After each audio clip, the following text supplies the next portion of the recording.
Exercise. 1, 2, 3, 1. 1, 2, 3, 2. 1, 2, 3, 3. 1, 2, 3, 4.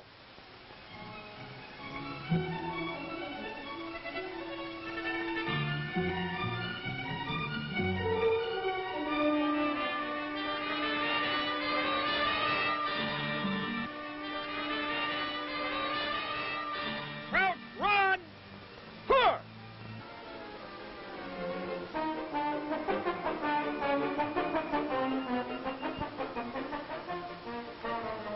Quick time.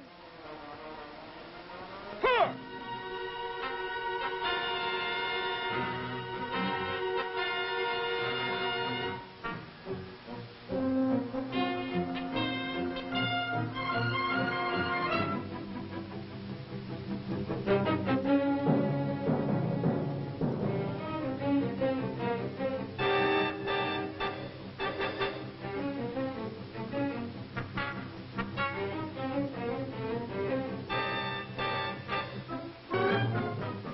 Carry right. Horizontal butt stroke. Two.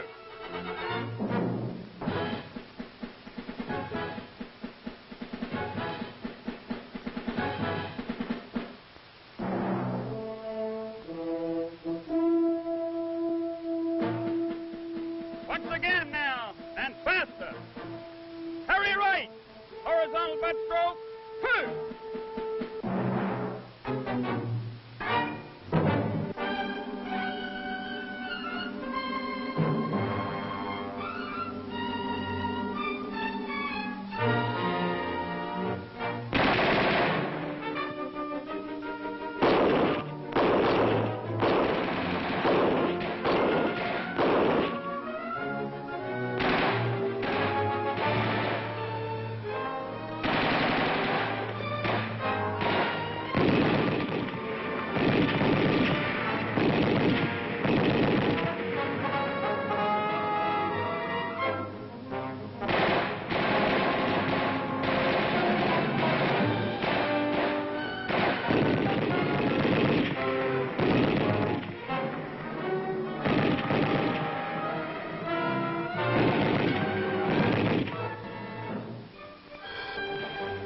The purpose of the Army's physical fitness program is to prepare you for the strenuous activity, the just plain hard work of military life.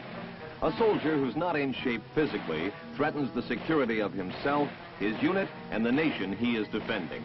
And to get in good physical condition and stay that way, you have to exercise. All the advanced technology of modern warfare and the abundance of mechanized and computerized equipment haven't changed the picture. The physical condition of the individual soldier is still of prime importance. No matter what his job, a soldier can do it better if he's fit.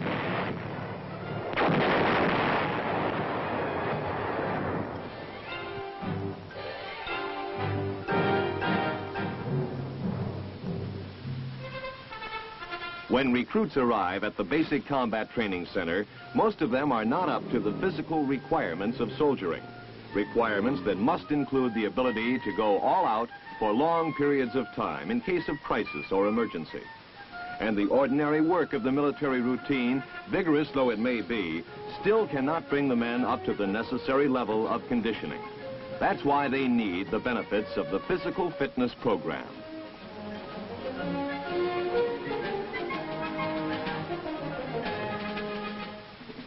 Commanders are always commenting on the poor condition of recruits. Julius Caesar probably had the same complaint. Today, it's something of a national problem. But today, a great deal is known about how to remedy the problem. Soon after you arrive at BCT, you will begin to encounter that remedy in action.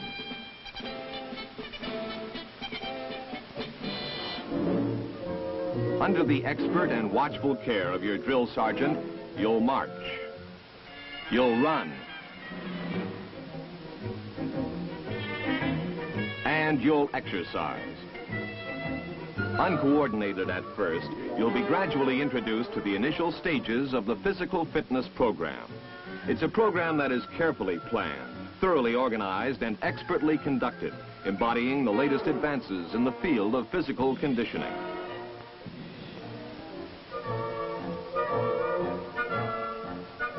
And yet, it's a program that cannot succeed without your help. Just going through the motions won't produce results. You have to participate with spirit and enthusiasm. Execute the exercise at your command. Command! Position, move! Exercise! 1, 2, 3, 4. As the weeks go by, you will notice rapid improvement. This is part of Conditioning Drill 1, which is widely used in the physical fitness program.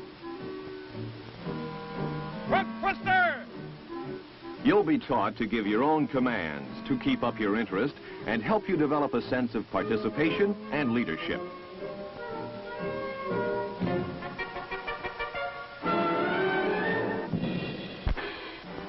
These calisthenic drills exercise all major muscle groups and develop strength to do your job and endurance to carry it on for long periods of time.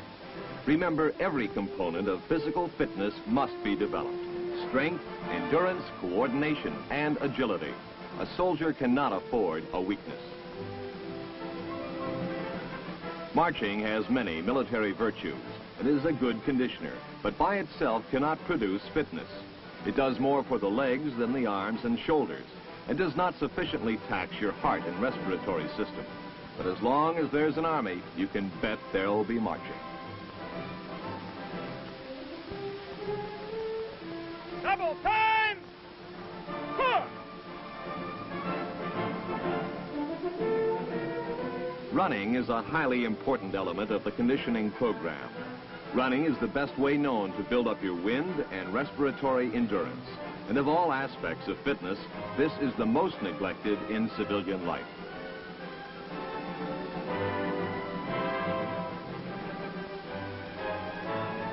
Wind sprints help to prepare you for that extra burst of exertion.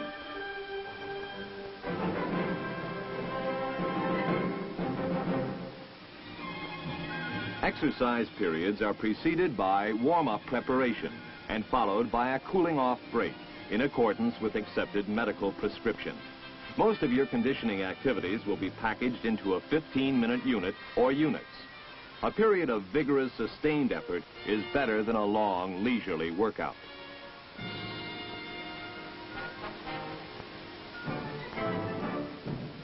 Early in your basic combat training, you'll be given your first Physical Combat Proficiency Test, or PCPT.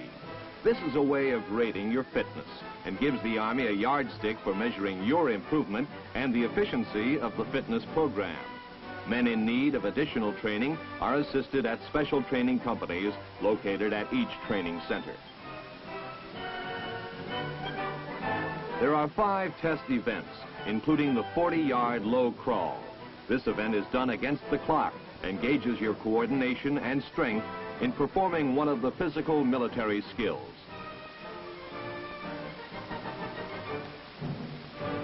On the horizontal ladder, you are scored on the number of rungs you can make in a minute. This is a good measure of your arm and shoulder strength and your general muscular endurance. The dodge, run, and jump event tests your speed and agility over a course requiring sharp changes in direction. The 150-yard man carry evaluates your ability to carry a man or perhaps a greater than normal combat load at a fast pace. The fifth event is the mile run. The PCPT is scored on the basis of 100 points for exceptional performance in each event, making 500 a perfect score.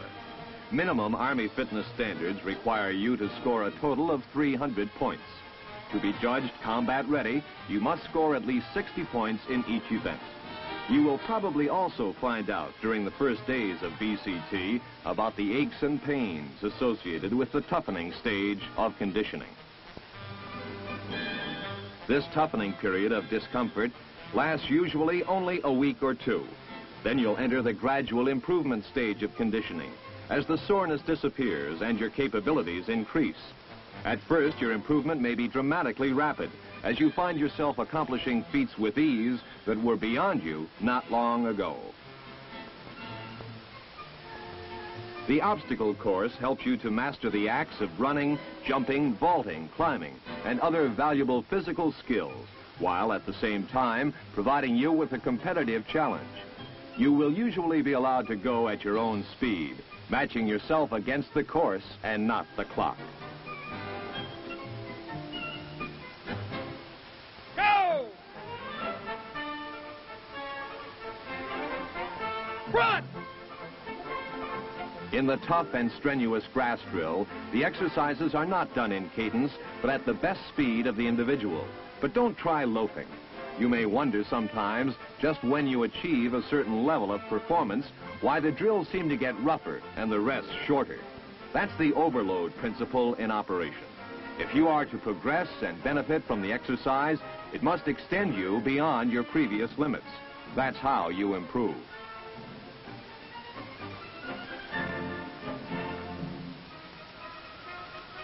Guerrilla exercises are another example of rigorous but excellent conditioning activity you will encounter in basic combat training. Quick time! Four!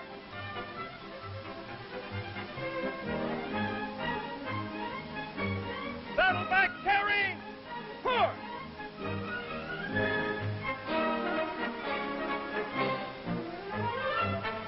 Guerrilla refers to stealthy fighter, and the exercises are aimed at strengthening all major muscles and increasing your flexibility.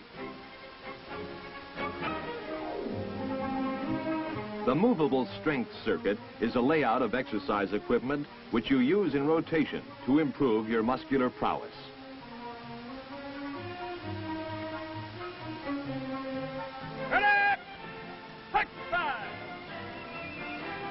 Introduction of different types of exercise activity into the program provides variety and balance and keeps you from getting bored. You will be taught combative techniques that call for a high degree of conditioning and rapid response. Hurry left! Vertical butt stroke! Two! Due to subversion and guerrilla-type warfare which confronts us in the world today, both combat arms and support service soldiers must be skilled in close combat fighting. Horizontal butt stroke! Two! Okay, ready now. Stop and go my whistle. I'll blow the whistle when I detect the killing blow. Pugil training allows you to test your bayonet skill against a live opponent who can think, move, and strike back. If you don't get the other fellow, he'll get you. You'll also be introduced to dual combatives without benefit of padding. These are designed to develop aggressiveness and give you confidence in your ability to overcome an opponent.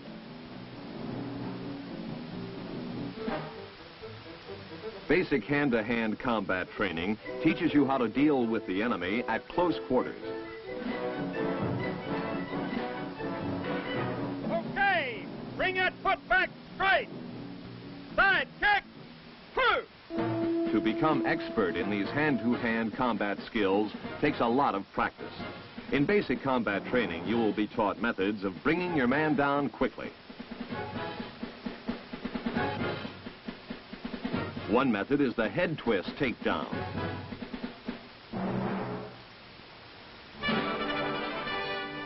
You'll also engage in some simple and vigorous group contests.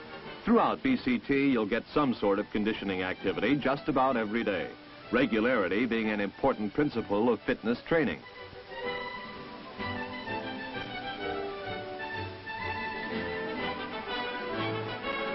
When you take your second PCPT near the end of the cycle, you can judge the results of the conditioning program for yourself. Average scores indicate that most of you will be in the best shape of your lives.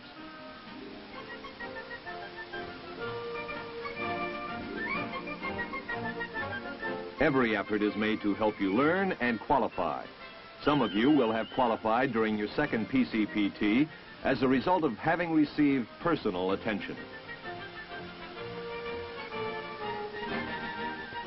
Special training companies located in each training center assist those with unusual difficulties. This is effective in bringing men up to qualifying level who might otherwise be separated as unsuited for Army life.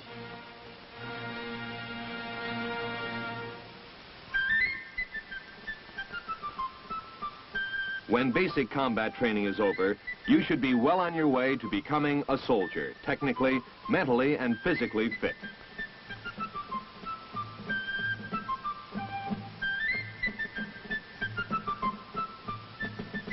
In the Army, however, your physical training never stops. Next, you will go on to Advanced Individual Training, or AIT, under the Army branch or service to which you are assigned. This trip may take you across the base or across the country. However, no matter where you go, you'll find that the physical fitness program is there ahead of you. And an important part of that program will continue to be the set calisthenic drills, like this conditioning drill 2.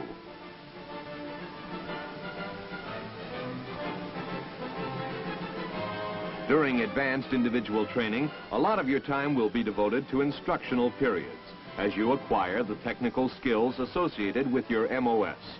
But every effort will be made to keep you moving forward on your conditioning schedule.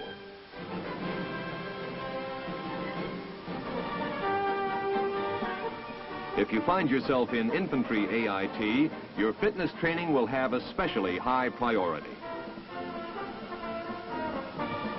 As part of this training, there will be the rifle drill, which is primarily designed to strengthen the arms and shoulders. All conditioning activities in AIT, of course, will tend to be at a faster pace and with shorter rest periods.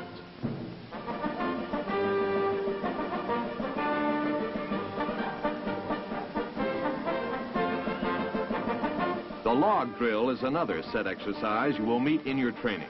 This is particularly good for developing coordination and introducing an element of teamwork. By the time you reach AIT, you should know the formal drill routines by heart and be able to execute them with snap and precision.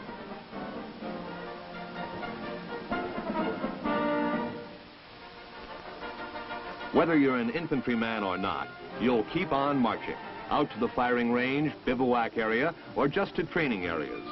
Speed marching, which involves alternate periods of quick time and double time pace, builds up your endurance and has vital military applications.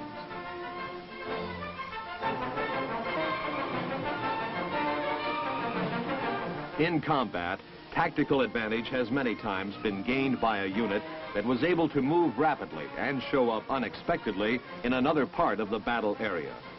Fit troops can make 4 or 5 miles an hour or 15 miles in 4 hours if necessary.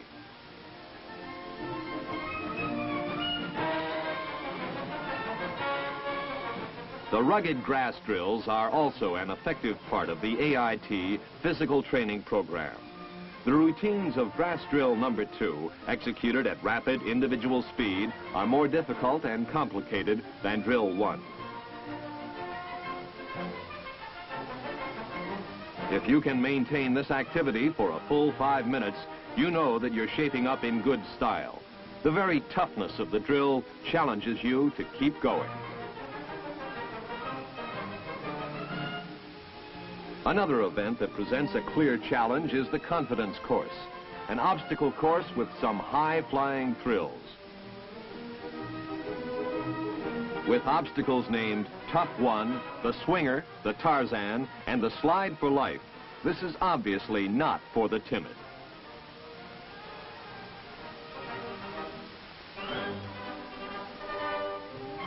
You'll be encouraged to test yourself against the lofty challenges of the course, because conquering it can give you important self-confidence and assurance.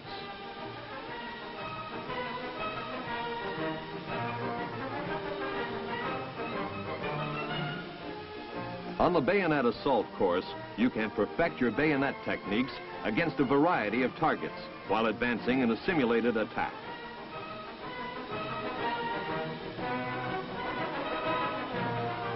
By their construction, the targets indicate the type of bayonet assault to be used against them.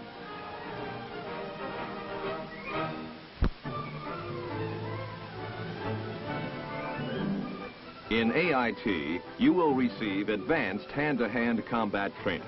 As your skill increases, you will learn the more demanding parries, counters, and takedowns. Team contests will also be a part of your schedule.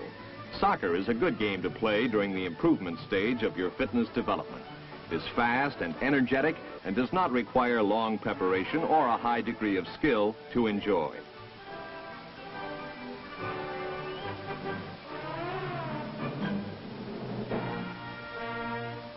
By the end of your advanced individual training, you will probably have reached the sustaining stage of conditioning, having attained a level of fitness beyond which you could progress only with unusual effort.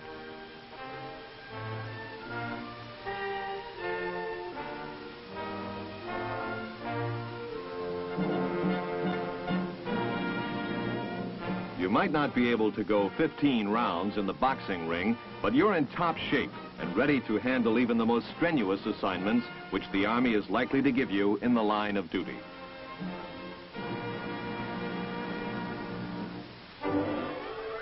Unless, of course, you should choose to qualify as a paratrooper or volunteer for Ranger or Special Forces training. In that case, the standards have to be changed a little. Parachute troops, because of the physically rough nature of their job, must undergo particularly rigorous preparation. By the time he is ready to take his first jumps, the paratrooper's conditioning rivals that of a professional athlete's. It has to.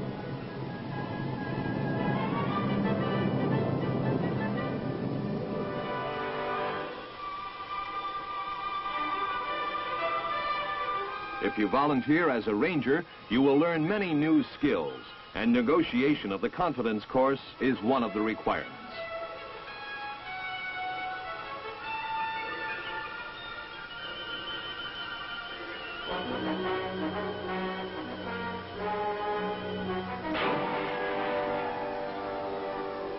Rangers develop a high level of physical skill and usually far exceed the basic qualifying level in the PCPT.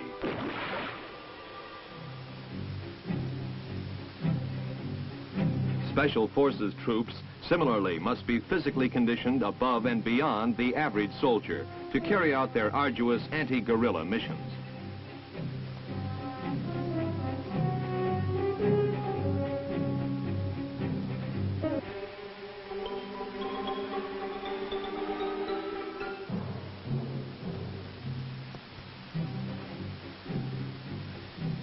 Where stealth and surprise are essential, hand-to-hand combat techniques may be the only weapons at your disposal.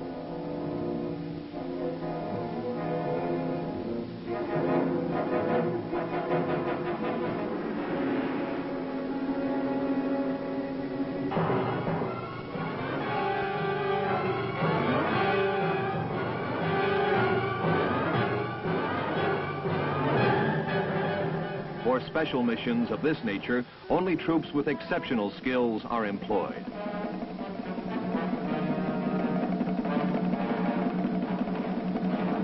This is the payoff. The Army's physical fitness program continues at the unit level. Whatever unit you join after advanced individual training, you will have to stay in top physical shape. Even technicians and chairborne specialists function better when in condition. You'll still get plenty of marching, exercise drills, and conditioning activities. During unit training, some new forms of physical training will be added.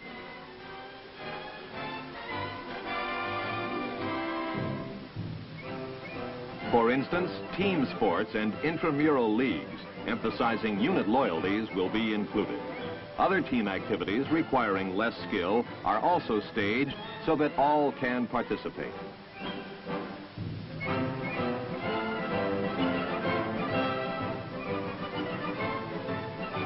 In unit training, cross-country running allows for team and individual competition and is an excellent activity for keeping up your stamina and endurance.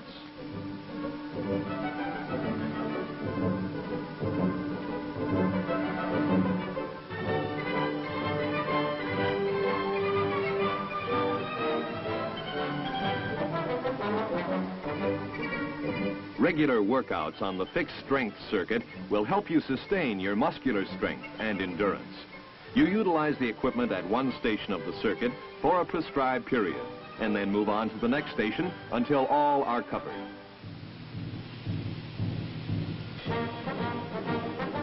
Water survival training is emphasized in unit programs because there's more time at a permanent station for teaching these important skills.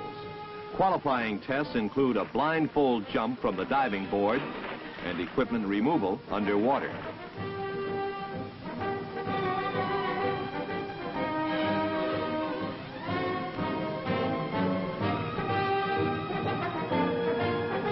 Plus a 15-meter swim with rifle and equipment using the side stroke.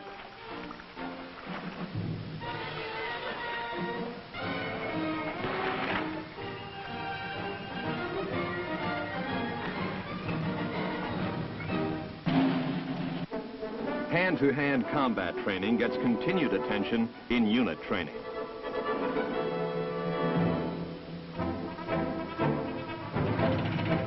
The purpose of all this physical preparation, whether basic combat training, advanced individual training, or unit training, is to make you a superior soldier, capable of performing your military duties in training or combat at a high level of proficiency while maintaining a reserve of strength to meet emergency demands. This holds true not only for infantry riflemen and the specially trained troops, but for all branches of the Army assault and support forces.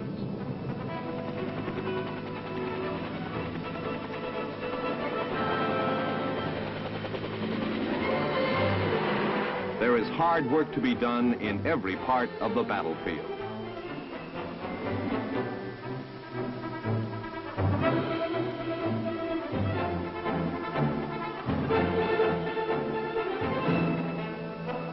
Under today's military realities, the physical conditioning of Army troops cannot be put aside for last-minute attention. There may not be time. Physical readiness must be constantly maintained.